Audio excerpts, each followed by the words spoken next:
Today in this video, we are going to talk top questions about adding a second story addition into your home in the region of Waterloo and surrounding areas.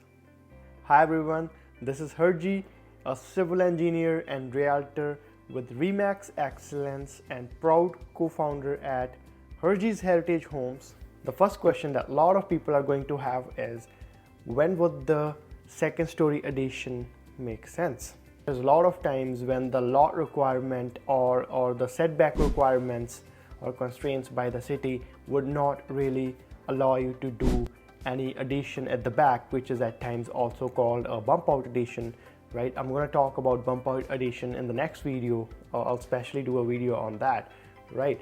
Or the layout of the house is just the way that adding a staircase to install a second story addition would justify or make more sense rather than doing any addition at the back. Or a lot of times the clients does not want to build anymore into their existing landscape or backyard, right? Because after the construction is done or addition is done, that's gone for good, right? So these are the reasons that you might consider a second story addition. Then the second one is key considerations before considering a second story addition. The first one that you should look is generally look at city requirements. And what I advise the clients, the easiest way to do it is just drive around your neighborhood. Is there any property or pre-existing property which is reasonably close to what you want to do with your property, or built reasonably high in terms of height to what you really want to do, right? If you are able to find that, then that's probably checked up. But I would still recommend you go to the city or call the city and just talk to them. Hey, this is my property, this is what I want to do, what are my options in there, right? So if the current zoning of your area allows that, they will advise you as per that. But at times we might even have to submit minor variance application. The second area that you should look is, of course, engineering requirements, which is of course my area of expertise. And the first one is gravity loads. Gravity loads can also be defined as a load which acts vertical on a structural component. And then the second one is lateral load. Lateral load can be loads which can be classified as horizontally acting loads like earthquake or wind forces, which are going to try to collapse your structure in this way.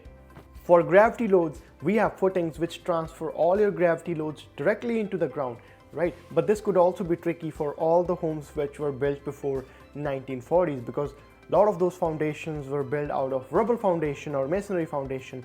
Masonry foundation is relatively okay, and it's not as hard to work with, but rubble foundation is very hard to work with. And I remember a project we did about 2 years ago. It was on a addition permit, and we were extensively renovating a property for one of our clients.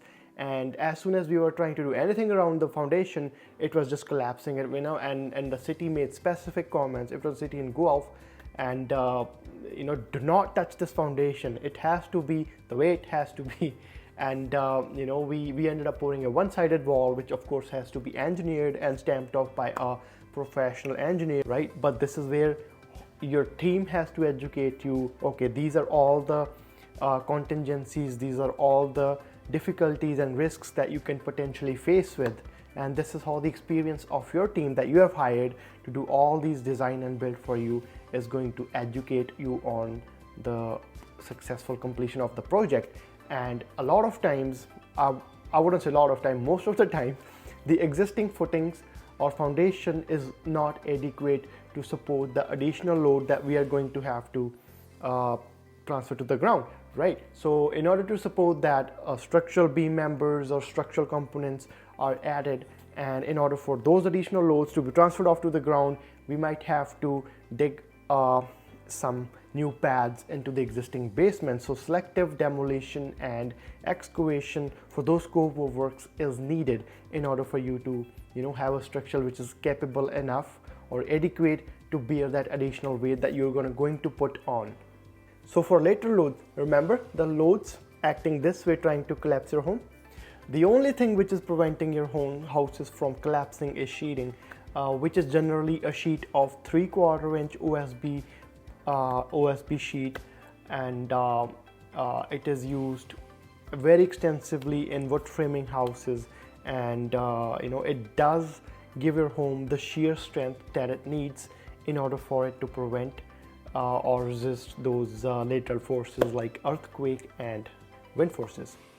So what happens to the older homes? So generally the older homes, you don't know what you're getting into. A lot of times you have to remove the siding or exterior veneer finish or whatever they have in order for you to reinstall that sheeting, which is going to give that house additional shear strength.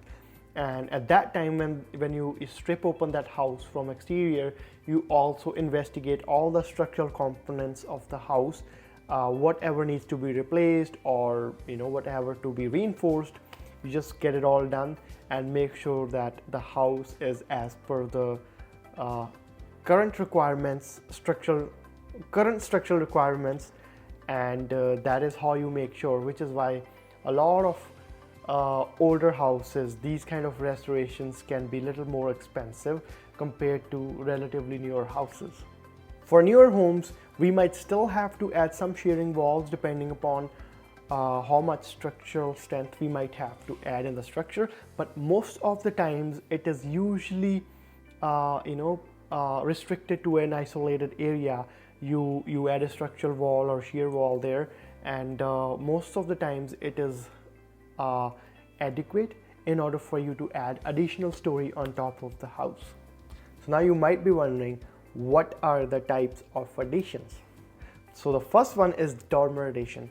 A dormer addition is an addition in which you literally let the roof the way it is, cut a section open in it, and then you put an addition in there, and that's pretty much the way it is. And the biggest advantage of dormer addition is it is much simpler on the engineering side, because a lot of times you might not have to do a lot of lateral engineering in that one, and but the disadvantage of dormer addition could be you're really restricted in how much space you can really add to that. And a lot of times, considering you're going to spend significant money in it, it's not really worth your money trying to invest so much, and you're only getting so much additional space. So that's a really tricky situation to be in, because you have to know, okay, I'm spending this much money on it.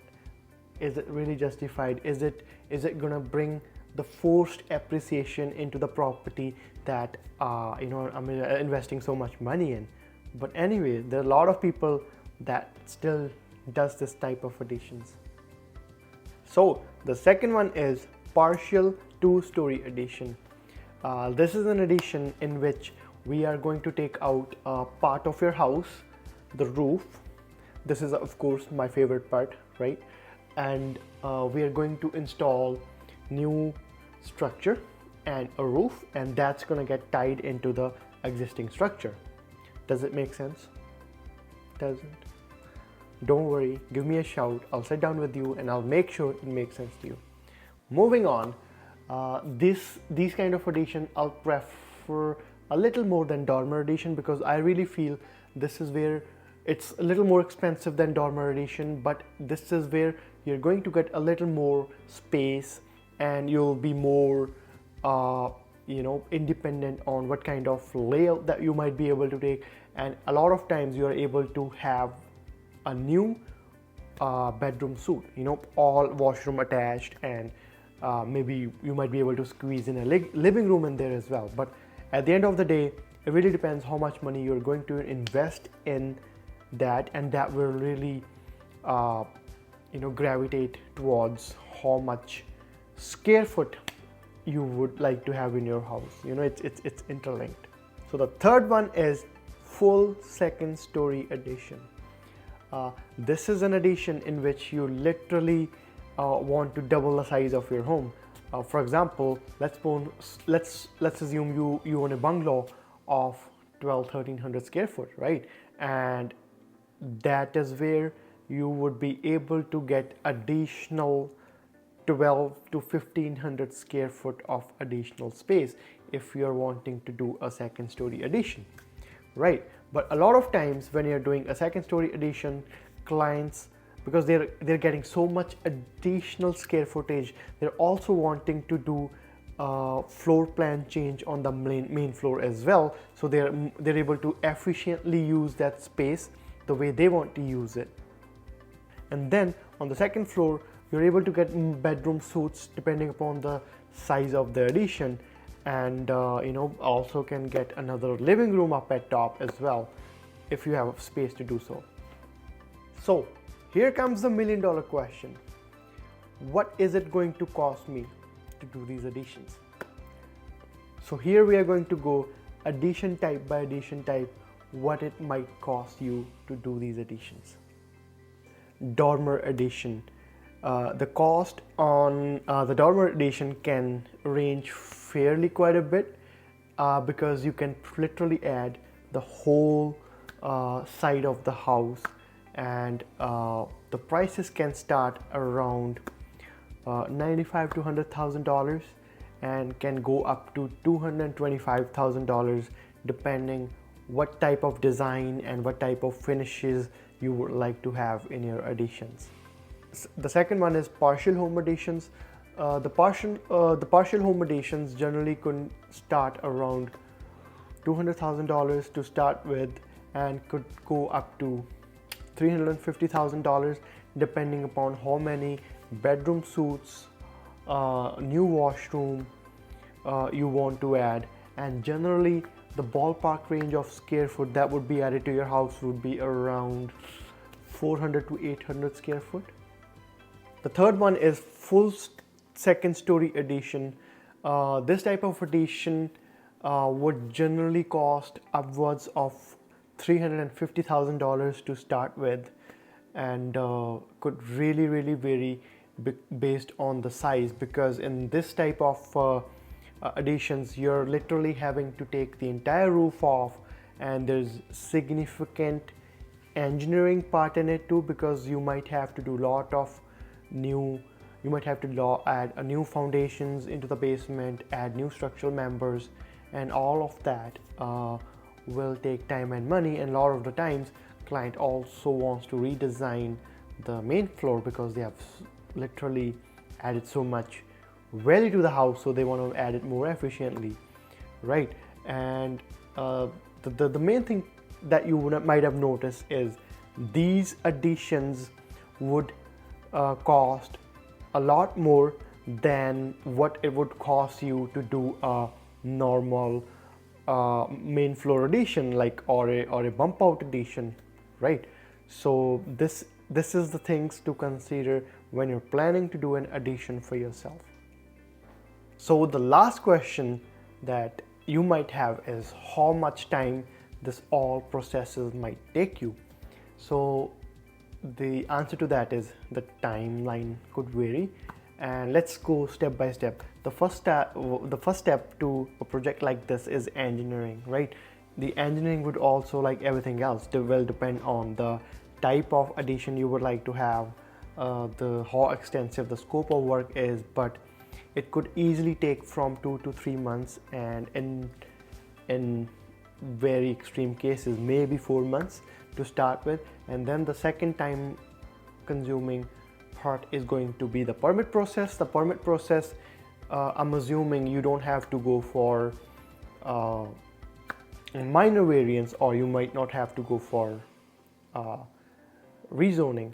The permit process can take up to another 2.5 months for the whole procedure. So that's, give or take 4 to 5 months on an average for these two steps. And then for the construction, I would say, depending upon which type of addition you would like, I would say 5 to 9 months. And for the second story additions, I would say 9 months for sure. But some of the dormer type of additions could be easily done and dealt with in like 4 or 5 months. So everything varies, and I hope I was really able to educate you or give you more information on the second story editions, and hopefully this information helped you. If you have any more questions or anything that I might have missed out, do not hesitate to leave me a comment, and let's keep helping each other.